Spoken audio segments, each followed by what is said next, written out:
ॐ नमो भगवते वासुदेवाय। ॐ नमो भगवते वासुदेवाय।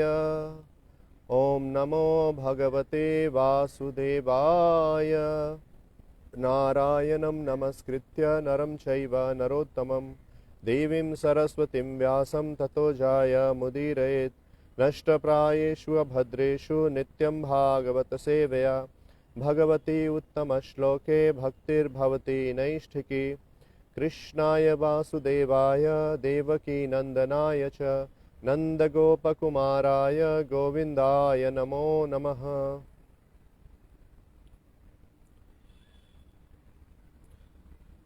Hare Krishna.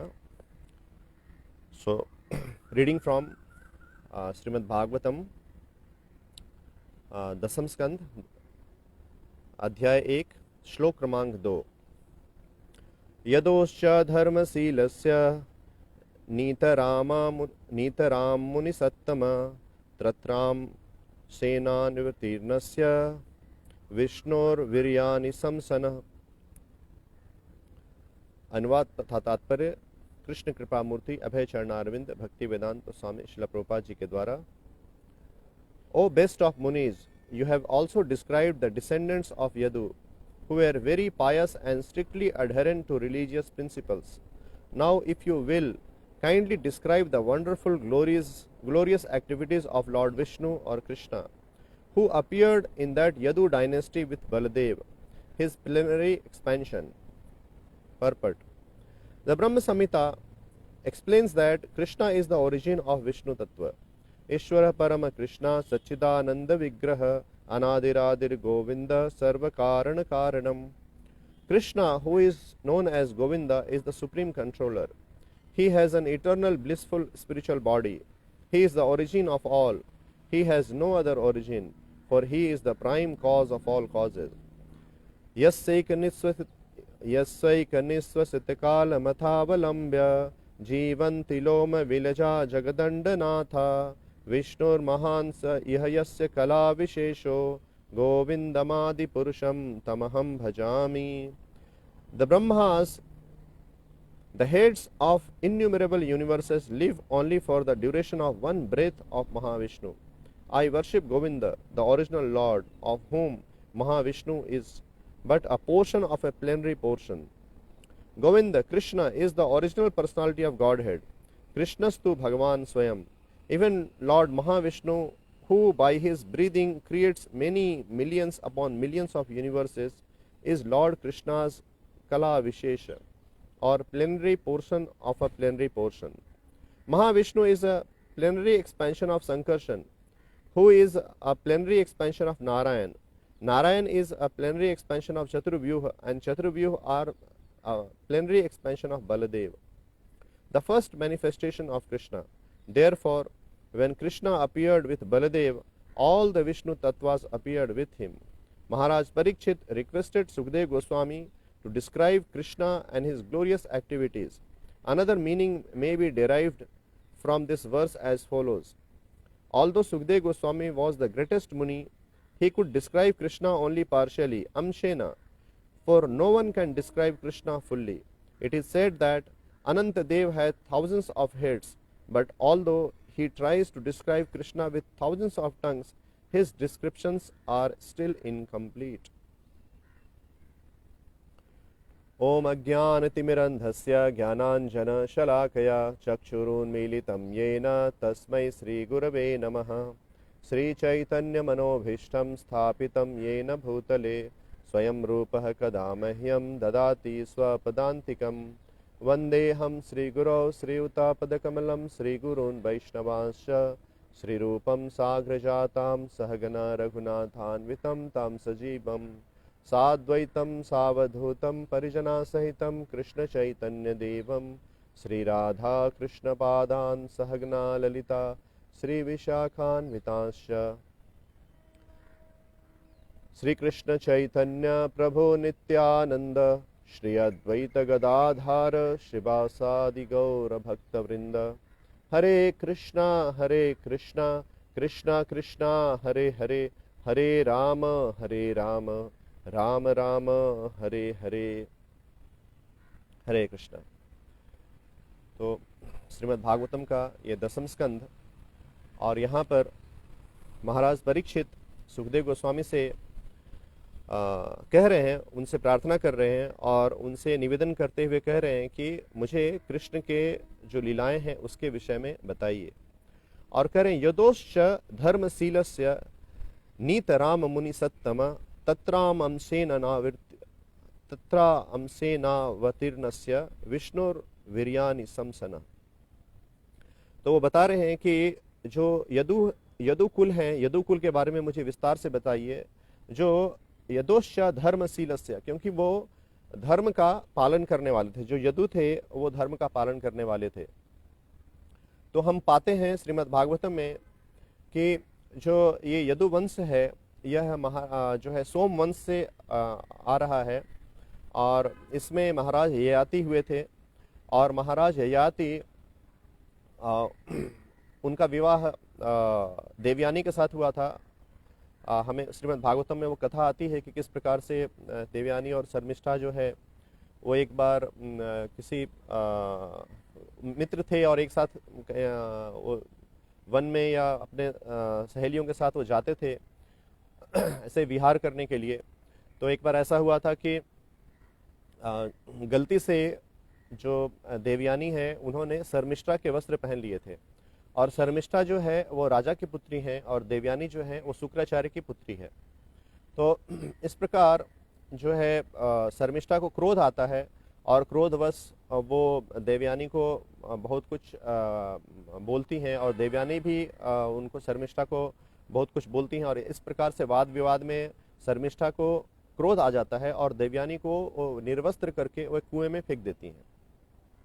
और उस समय महाराज ययाति जो है भगवान की ऐसा इच्छा हुई, और भगवान की इच्छा से जो है महाराज ययाति वहाँ पर प्रकट आए, और आकर उन्होंने देवयानी को उस स्थिति में देखा। तो उन्होंने अपना अंग वस्त्र जो है उसको देवयानी को ढकने के लिए दिया, और उसके बाद उनको देवयानी को उन्होंने उस कूप से बाहर निकाला। और बाद में देवयानी का विवाह हुआ, और विवाह के पश्चात जो है पहले तो देवयानी ने शुक्राचार्य को ये सारा कुछ बताया, तो शुक्राचार्य को बहुत क्रोध आया। और जो शर्मिष्ठा के पिता थे, जो राजा थे, जिनके यहाँ पर शुक्राचार्य पुरोहित थे, तो राजा को शुक्राचार्य की शक्ति का पता था, ज्ञात था। इसलिए वो भागते भागते शुक्राचार्य के पास गए क्षमा याचना करने के लिए।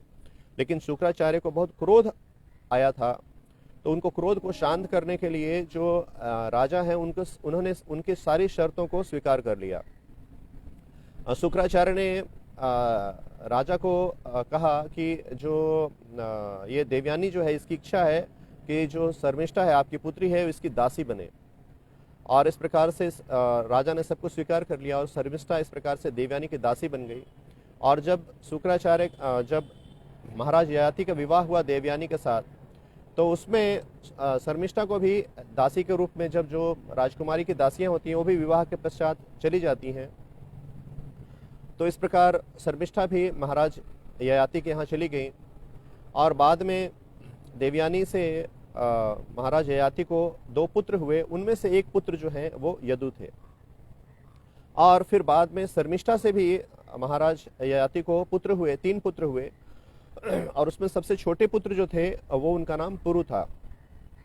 तो ऐसा था कि शुक्राचार्य ने यह शर्त रखा था कि महाराज ययाति जो है वो शर्मिष्ठा के साथ कभी भी कोई संबंध नहीं रखेंगे। और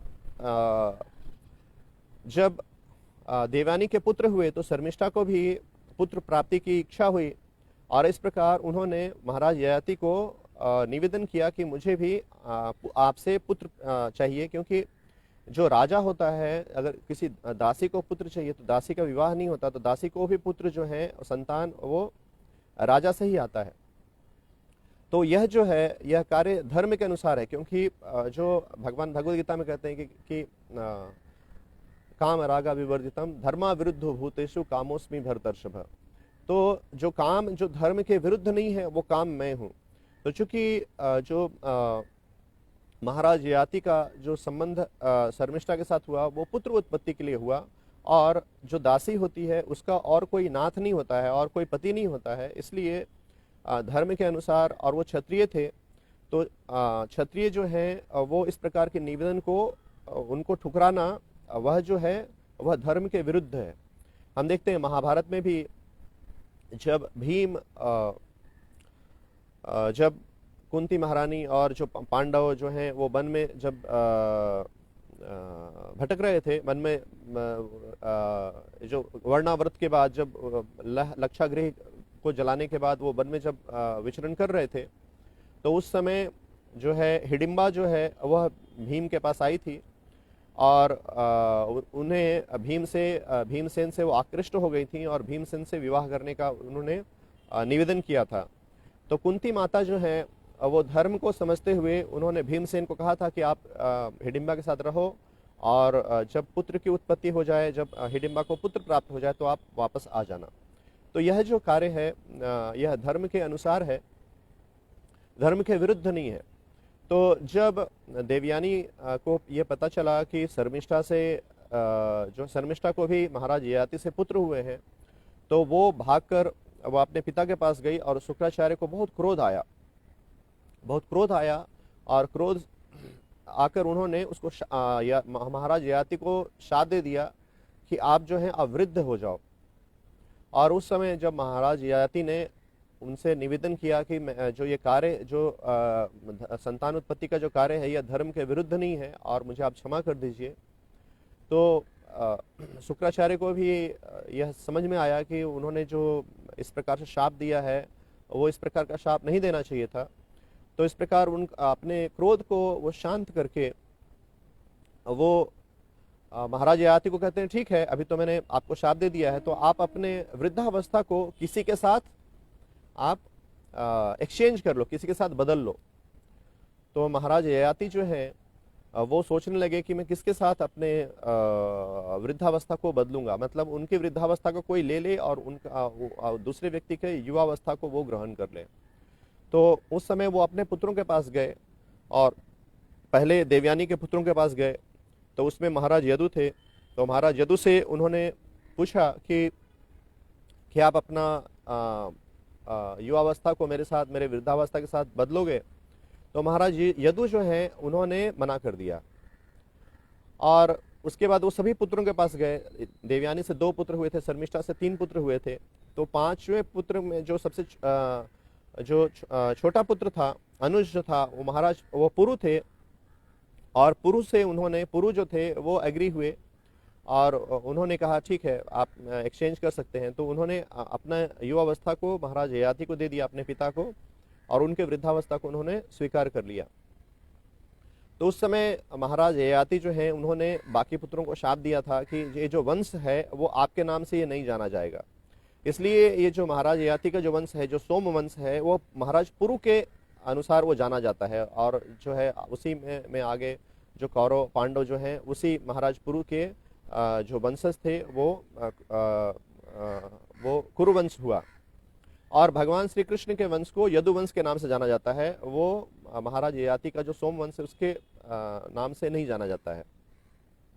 तो जब ये जो महाराज यदु हैं उन्होंने क्यों अपने पिता को ऐसे मना कर दिया, क्योंकि वो तो धर्म को जानने वाले थे। और यहाँ भी भागवतम में कहा गया है कि यदोश्च धर्मशीलस्य, तो जब धर्म को जानने वाले हैं तो क्यों उन्होंने अपने पिता के जो निवेदन था या जो पिता की आज्ञा थी उसको क्यों अस्वीकार कर दिया? क्योंकि यदु जानते थे कि उनके वंश में उनके यहाँ पर भगवान श्री कृष्ण का अवतरण होने वाला है, इसलिए उन्होंने इस बात को मानने के लिए उन्होंने मना कर दिया। तो कभी कभी जो महान व्यक्ति हैं वो कभी कभी अपने जो ज्येष्ठ हैं, उनके जो गुरु हैं, पिता हैं, उनकी बातों को कभी कभी अवहेलना कर दी जाती है, उनको स्वीकार नहीं किया जाता है। लेकिन उसका अर्थ ये नहीं है कि वह धर्म के विरुद्ध है। यदि कोई भी कार्य, यदि अपने गुरु की अवज्ञा भी की जाए यदि वह जो है वह अवज्ञा भी धर्म हो सकता है यदि वो कृष्ण की प्रसन्नता के लिए है। तो हम शास्त्र में देखते हैं कि कई बार जो महान व्यक्ति हैं वो कभी कभी अपने गुरु की या जो अपने पिता की जो निवेदन है या आदेश है उसकी अवज्ञा कर देते हैं। साधारणतः जो एक भक्त है उसको अपने गुरु की अवज्ञा या भगवान के नियम की अवज्ञा नहीं करनी चाहिए, और जो उसने अपने जीवन में प्रण लिया है, जो संकल्प लिया है, उसको कभी नहीं तोड़ना चाहिए, क्योंकि यह जो है धर्म के विरुद्ध होता है और इससे अधोगति की प्राप्ति होती है। लेकिन जो महान व्यक्ति हैं कभी कभी भगवान की प्रसन्नता के लिए हम देखते हैं कि वो अपने गुरु की अवज्ञा करते हैं। इसके अनेक उदाहरण हैं शास्त्र में, जैसे ब्रह्मा जी ने जो ब्रह्मा जी के 5 पुत्र 4 पुत्र हैं, चतुष्कुमार, सनक, सनातन, सनंद और सनत कुमार, उनको कहा था कि आप संतान उत्पत्ति करो, तो उन्होंने मना कर दिया था और वो बालक के रूप में ही रह गए। उन्होंने ब्रह्मा जी के जो आदेश है उसका अवज्ञा किया था। लेकिन जो चतुष्कुमार हैं ब्रह्मा जी के पुत्र, वो महान, वो आचार्य हैं और उनसे एक परंपरा भी जो है वो परंपरा भी वैष्णव परंपरा भी आई है। उसी प्रकार हम देखते हैं कि जब शुक्राचार्य ने महाराज बलि को भगवान विष्णु को जो उन्होंने संकल्प दिया था 3 पग भूमि को देने के लिए, तो उस संकल्प को भी तोड़ने के लिए कहा था कि उस संकल्प को आप मत लीजिए, मत ग्रहण कीजिए उसको आप, क्योंकि ये विष्णु है या सब कुछ आपको हर लेंगे। तो शुक्राचार्य ने वो कहा था कि महाराज बलि ने कहा था कि नहीं यार, ये विष्णु है, सब कुछ हर लेंगे, तो ये मेरे स्वामी हैं। इसलिए उन्होंने अपने गुरु की अवज्ञा की थी और गुरु ने शाप भी दिया था कि आपका सब कुछ नष्ट हो जाए। तो भगवान की प्रसन्नता के लिए उन्होंने अपने गुरु की अवज्ञा की। तो यह जो है, ऐसे शास्त्र में उदाहरण आते हैं, लेकिन यह जो कृत्य है, यह जो कार्य है, यह महान भक्तों के द्वारा किया जाता है। साधारणतः एक साधक भक्त को चाहिए कि वह अपने गुरु और जो वरिष्ठ भक्त हैं उनका जो निवेदन है, उनका जो इंस्ट्रक्शन है, उनका जो आदेश है, उसका हम पालन करें। तो इस प्रकार यहाँ महाराज परीक्षित यदुवंश में भगवान श्री कृष्ण बलराम ये प्रकट हुए और उसे विस्तार से कहने के लिए वो बता रहे हैं कि निताराम मुनि सत्तम तत्रामंसेन वितीर्णस्य विष्णु वीर्यानि संसना। तो जो विष्णु की जो गाथा है उसे आप डिटेल में बताइए। तो महाराज परीक्षित जो हैं वो कितने व्याकुल हैं भगवान के प्रसंग को, भगवान के जो सुमधुर लीलाएं हैं उसका जो अमृतमय लीलाएं हैं उसका रस पान करने के लिए कितने लालायित हैं, कितने आतुर हैं, कि वो सुखदेव गोस्वामी को कह रहे हैं कि आप इनको मुझे इसके बारे में विस्तार से बताइए। तो अभी महाराज परीक्षित जो है वो 7 दिन का उनको शाप मिला है कि 7 दिन के पश्चात उनकी मृत्यु हो जाएगी। लेकिन महाराज परीक्षित को मृत्यु का भय नहीं है, क्योंकि वो सुखदेव गोस्वामी से उनके जो मुख है, श्रीमुख से जो अमृत का, भगवान श्री कृष्ण के लीलाओं का और महान भक्तों की लीलाओं का जो अमृत धारा बह रही है उसको वो रसपान कर रहे हैं। इसलिए उनको भूख प्यास, कोई किसी भी प्रकार की चिंता या व्याकुलता उनके शरीर में या उनके मन को, उनकी इंद्रियों को प्रभावित नहीं कर रही हैं, क्योंकि वो निरंतर कृष्ण कथा का और महान भक्तों के जो कृष्ण भक्त हैं उनके कथा का वो रसपान कर रहे हैं। तो यहाँ पर महाराज परीक्षित सुखदेव गोस्वामी से निवेदन कर रहे हैं कि आप मुझे विस्तार से बताइए। तो भगवान जो है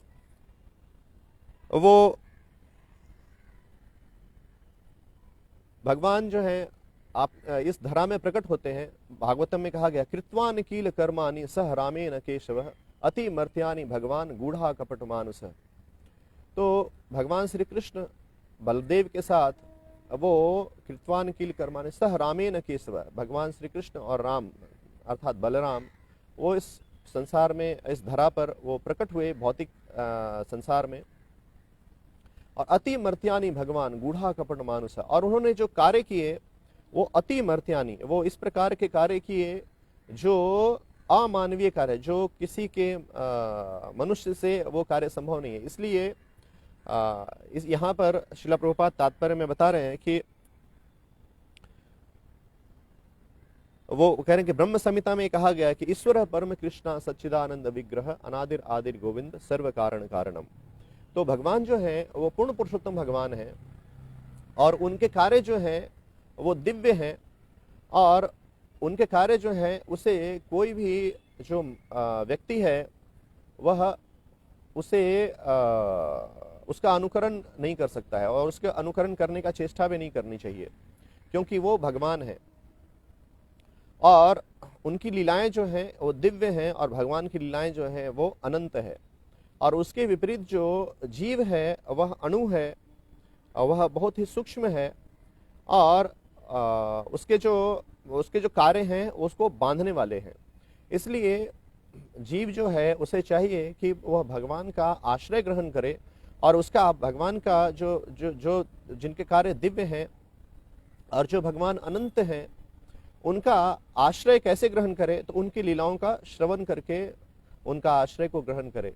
जब हम भगवान श्री कृष्ण के लीलाओं का श्रवण करते हैं तो यह जो भगवान की जो लीलाएं हैं वो जीव के हृदय को शुद्ध करते हैं। श्रृण्वताम स्वगथा कृष्ण पुण्य श्रवण कीर्तन हृदयंतस्थो ही अभद्रानी विधनोति सुहितताम। तो जो जीव है जब वह भगवान अनंत जो कृष्ण जो है जिनकी लीलाएं अनंत हैं, जिनकी लीलाएं दिव्य हैं, उन लीलाओं को जब हम श्रवण करते हैं तो हमारा चित्त जो है वह निर्मल हो जाता है। हमारे जो पूर्व कर्म जो हैं, हमारे जो पाप हैं, ये सारे जो हैं ये सब नष्ट हो जाते हैं। हमारे जो हम 3 गुणों से बद्ध हैं, रजोगुण सतोगुण तमोगुण, तो ये जो ये गुण हैं इससे जो है धीरे धीरे हम सत्वगुण पर स्थित होते हैं और धीरे धीरे हम सत्वगुण में भगवान के विज्ञान को समझते हुए जीव जो है वह सत्वगुण से भी विशुद्ध सत्व पर वो स्थित होता है। इसलिए जीव को भगवान की लीलाओं का अनुकरण ना करते हुए उसे चाहिए कि वह परंपरा से, प्रामाणिक स्रोत से वह भगवान के लीलाओं का श्रवण करे और भगवान के जो लीलाएं हैं वह जीव को विशुद्ध करने वाली हैं। तो भगवान जो है वो अनंत हैं और जो हमारे पास शास्त्रों में ज्ञान दिया गया है वह भगवान की लीलाओं का एक बूंद के समान है। भगवान की लीलाएं शास्त्र के सागर के समान है और उसमें से एक बूंद जो है जो शास्त्रों में वर्णित किया गया है। तो इस प्रकार से जो भगवान हैं उनकी स्थिति को समझना जीव के लिए वो अत्यंत कठिन है, या हम ऐसा कह सकते हैं कि यह भगवान का जो विषय है वो अचिंत्य है और हम भगवान के लीलाओं को उतना समझ सकते हैं, भगवान के विषय को उतना ही समझ सकते हैं जितना हमें भगवान अपने ज्ञान से प्रकाशित करते हैं। तो यहाँ श्रील प्रभुपाद तात्पर्य में कोट कर रहे हैं ब्रह्म संहिता का यह श्लोक, यस्सैव निस्थित काल मथावलंब्य जीवन्ति लोम विलजा जगदंडनाथा विष्णुर्महांस यह यस्य कला विशेषो गोविंदमादि पुरुषम तमहम भजामि। तो यहाँ बता रहे हैं कि जितने ये जो ब्रह्मांड है, हम भौतिक ब्रह्मांड को देखते हैं कि जब कभी हम यहाँ सिटी में तो नहीं लेकिन हम जब से गांव में जाते हैं और ऊपर कभी कभी रात में विशेषकर गर्मी के समय में जब हम ऊपर आसमान में देखते हैं तो हमें जो है असंख्य ग्रह नक्षत्र जो हैं वो दिखाई पड़ते हैं, असंख्य तारों का ग्रुप जो है वो दिखाई पड़ता है। तो हमारी सीमित आंखों से जो सीमित चीज़ों को हम देख रहे हैं वो भी जो है हमें असीमित प्रतीत होता है। तो आप समझ सकते हैं कि ये जो ब्रह्मांड है जो हमारी आंखों से परे है वो कितना विशाल होगा। और ये सारा जो विशाल जो हम भौतिक ब्रह्मांड को देख रहे हैं यह जो है एक ही ब्रह्मांड है। और इस प्रकार जब महाविष्णु जब कारण सागर में लेटे हुए जब श्वास को छोड़ते हैं तो भगवान के शरीर से अनंत ब्रह्मांड जो है वो प्रकट होते हैं। और ये जो ब्रह्मांड है वो अनंत, इसमें ब्रह्मा जी को उत्पत्ति होती है, ब्रह्मा जी सृष्टि की रचना करते हैं और ये सारा कार्य होता है। और जब महाविष्णु एक श्वास को जब वो लेते हैं, अंदर लेते हैं, तो एक जो ब्रह्मांड है, जो भौतिक सृष्टि है, उसका विनाश हो जाता है, वो प्रलय हो जाता है, वो सभी महाविष्णु के शरीर में प्रवेश कर जाता है। तो हम सोचें, हम इस बात को समझने का प्रयास करें कि भगवान कितने महान हैं या भगवान की क्या स्थिति है। तो इसे हम इस प्रकार से हम समझ सकते हैं कि भगवान की स्थिति जो है वो अचिंत्य है, क्योंकि महाविष्णु जो है वो एक श्वास छोड़ रहे हैं और इतने जो अनंत ब्रह्मांड है वो प्रकट हो रहे हैं, और एक सांस लेने के साथ वो ब्रह्मांड जो है भगवान के शरीर में वो विलीन हो जा भगवान के शरीर में आ जा रहे हैं। और एक श्वास में ही एक ब्रह्मा जी की उत्पत्ति हो रही है, और ब्रह्मा जी बाद में फिर सृष्टि की रचना कर रहे हैं। और ये सृष्टि जो है, एक ब्रह्मांड में इतने सारे ग्रह नक्षत्र हैं, 14 लोक हैं, एक लोक में इतने सारे ग्रह नक्षत्र हैं, और उसमें एक जो ग्रह है, नक्षत्र है, जो जिसकी संख्या जो है वह अनंत है, उसमें एक पृथ्वी है, और एक पृथ्वी में कोई देश है, देश में इतने, उस ब्रह्मांड में इतने सारे जीव हैं, उसमें से हम एक जीव हैं। तो हम समझ सकते हैं कि हमारी जो स्थिति है वो महाविष्णु के स्थिति के सामने में वो ऑलमोस्ट नगण्य है, जो है हमारी स्थिति जो है वो नगण्य है। लेकिन भगवान इतने दयालु हैं कि वो जीव के साथ फिर भी वो व्यक्तिगत संबंध रखते हैं और जीव को प्रोत्साहित करते हैं कि वह इस भौतिक संसार को त्याग कर वो मेरे धाम को वो आ जाए, मेरे धाम को प्राप्त हो जाए, वो धाम में प्रवेश कर जाए, ताकि उसे संसार के जो जन्म मृत्यु जरा व्याधि है उस दुखों को कष्ट ना भोगना पड़े। क्योंकि जीव जो है वह भगवान सच्चिदानंद है, तो जीव ही सच्चिदानंद है। और इस प्रकार जीव भगवान के साथ पारस्परिक प्रेम का आदान प्रदान करने के लिए उसकी उत्पत्ति हुई है, तो वह अपने वास्तविक स्थिति में स्थित हो जाए। और यहाँ श्रील प्रभुपाद तात्पर्य में बता रहे हैं कि जो महाविष्णु है, वो महाविष्णु वह भी जो भगवान श्री कृष्ण है उनके एक अंश हैं। तो महाविष्णु से ये समस्त ब्रह्मांड की उत्पत्ति हो रही है, और महाविष्णु जो है वो भगवान नारायण के एक एक्सपेंशन है। और भगवान नारायण जो है वो चतुर्व्यूह के जो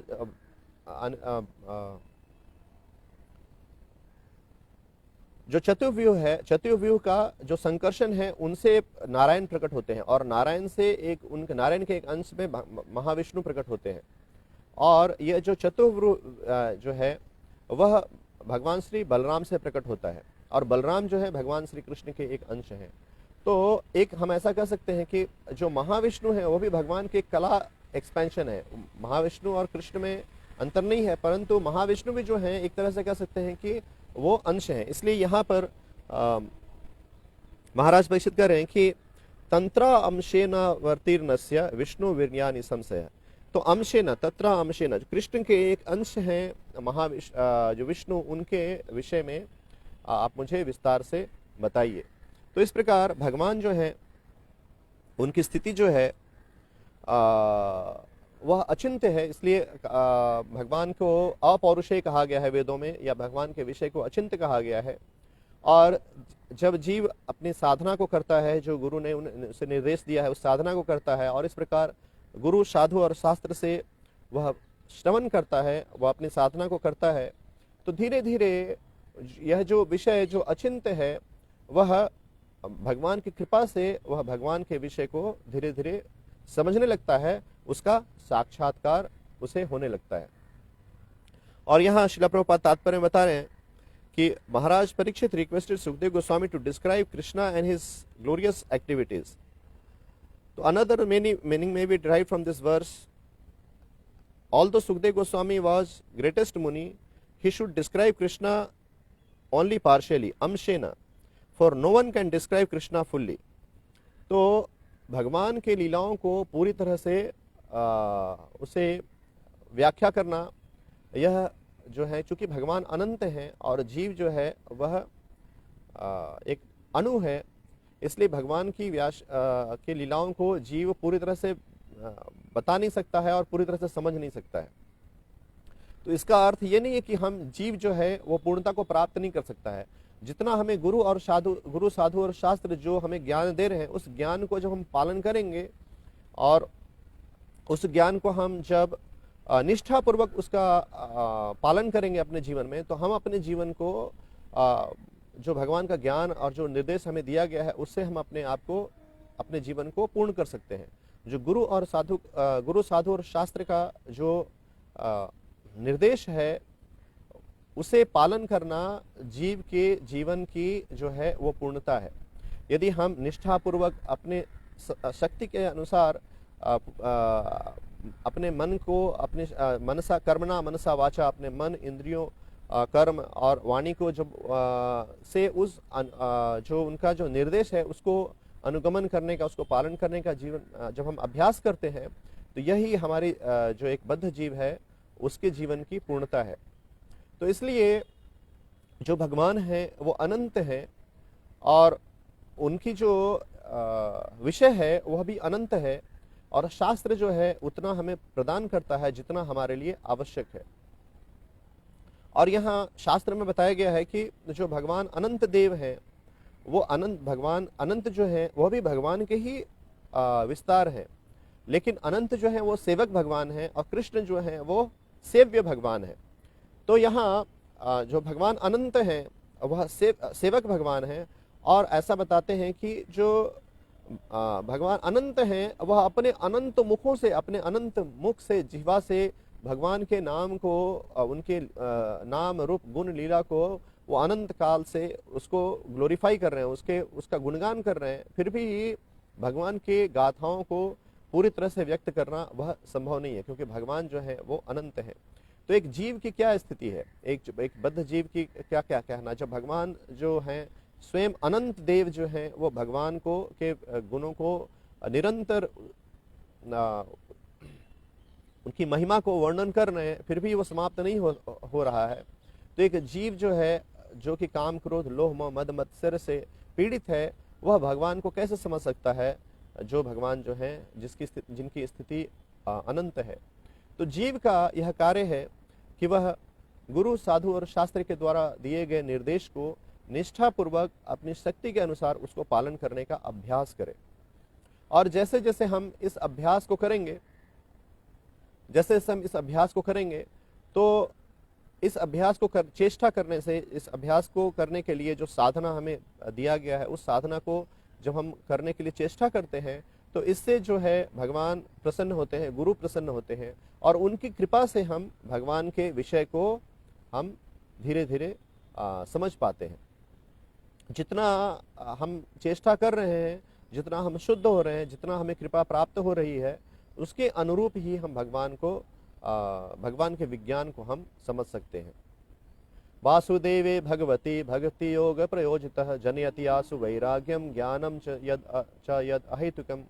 तो भगवान की जो भक्ति है, वासुदेवे भगवती भक्ति योग प्रयोजितः, जो भक्ति योग है जिसके द्वारा हम भगवान की भक्ति को करते हैं, तो जनयति आसु वैराग्यम ज्ञानम च यद अहेतुकम। यह जो भक्ति है वह दो चीजों को उत्पन्न करती है, ज्ञान और वैराग्य को। तो हम देखते हैं कि जब हम भक्ति का अनुशीलन करना का अभ्यास करते हैं, जो शास्त्र और जो गुरु ने, प्रामाणिक गुरु ने हमें निर्देश दिया है उसको पालन करने का अभ्यास करते हैं, तो हमारी आसक्ति जो है, संसार से जो आसक्ति है वो शिथिल पड़ने लगती है, वो धीरे धीरे ढीली पड़ने लगती है, छूटने लगती है। और यही भक्ति का लक्षण है कि हम संसार में जो लोग हैं, जो बद्ध जीव जिस प्रकार की इंद्रिय तृप्ति से आसक्त रहते हैं, तो एक साधक भक्त जो है उससे वो शुरू में उसे कॉन्शियसली वो जो है जानबूझकर उससे दूर रहता है। जैसे श्रील प्रभुपाद कहते हैं कि 4 नियम का पालन करो, तो जो 4 नियम है, मांसाहार नहीं करना, नशा नहीं करना, जुआ नहीं खेलना, अवैध संबंध नहीं करना, तो उसको हम जो है कॉन्शियसली पहले हम छोड़ते हैं, बाद में यह स्वतः जो है ये नीरस हो जाता है। जो इंद्रिय तृप्ति है यह नीरस हो जाती है, क्योंकि भगवान की भक्ति जो है वो ऊंचे स्वाद को प्रकट करने वाली है। विषया विनिवर्तन्ते निराहारस्य देहिनः रसवर्जम रसोप्यस्य परम दृष्ट्वा निवर्तते। तो जो साधक भक्त है जब भगवान की भक्ति का अभ्यास करता है तो परम दृष्ट्वा निवर्तते, उसे ऊंचे स्वाद का, भगवान की लीलाओं का वो रसास्वादन करता है, भगवान की भक्ति का वो रसास्वादन करता है। और इस प्रकार भगवान की भक्ति जो है उसको, उसकी आत्मा को पोषण करती है, और उसे जो है ज्ञान प्राप्त होता है, क्योंकि भगवान जो है ज्ञान जो है कृष्ण जो है ज्ञान बहुत तरीके से हमें प्रदान कर रहे हैं, जैसे गुरु साधु शास्त्र के माध्यम से दे रहे हैं, और हमारे हृदय में वो बैठे हुए चैत्य गुरु के जो परमात्मा है, जिन्हें चैत्य गुरु कहा गया है, जो चित्त में स्थित हैं, तो हृदय में विद्यमान होकर भी वो जीव को, बद्ध जीव को ज्ञान देते हैं। और इस प्रकार जो जीव गुरु के निर्देशों का पालन कर रहा है, साधना भक्ति कर रहा है, तो उसके जीवन में ज्ञान और वैराग्य वह उत्पन्न होता है। तो हम अपनी भक्ति को जो भक्ति का जो पैमाना है उसको हम देख सकते हैं कि हमारी साधना कितनी अच्छी है, हम संसार के विषयासक्ति से कितने निवृत्त हो चुके हैं। यह इस बात का प्रमाण है कि हम भक्ति में आगे बढ़ रहे हैं, और किस प्रकार हम आगे में भक्ति में बढ़ रहे हैं। यदि हमारी विषयासक्ति नहीं गई है तो हमें समझना चाहिए कि हमें यह जो साधना है उसे बहुत ही निष्ठा के साथ, और उसको हमें अपनी साधना को कठोरता से इसका हमें पालन करना चाहिए। जब हम अपनी इंद्रियों को, जो इंद्रिय के जो डिमांड है उनको कठोर बनकर, उनको मन और इंद्रिय के जो डिमांड है, उसके जो निर्देश हैं उसको ना कहकर हम कृष्ण के निर्देशों का पालन करना का प्रयास करते हैं, तो भगवान जो है हमारे इस प्रयास से प्रसन्न होते हैं, और प्रसन्न होकर वो अपनी कृपा देते हैं, जिससे कि हम इंद्रिय निग्रह कर पाते हैं। तो यह जो है भगवान का जो लीला है ये बहुत ही मधुर है, अमृतमय है, और इसी लीलाओं को विस्तार से जानने के लिए महाराज परीक्षित जो हैं सुखदेव गोस्वामी से निवेदन कर रहे हैं कि आप मुझे इन लीलाओं को विस्तार से बताइए। तो यहाँ मैं अभी विराम देता हूँ, और दूसरे भक्तगण जो है आगे जो महाराज परीक्षित और क्या पूछ रहे हैं सुखदेव गोस्वामी से, इसके चर्चा हम अगले थर्सडे को करेंगे। हरे कृष्णा। ग्रंथराज श्रीमद् भागवतम की जय। श्रील प्रभुपाद की।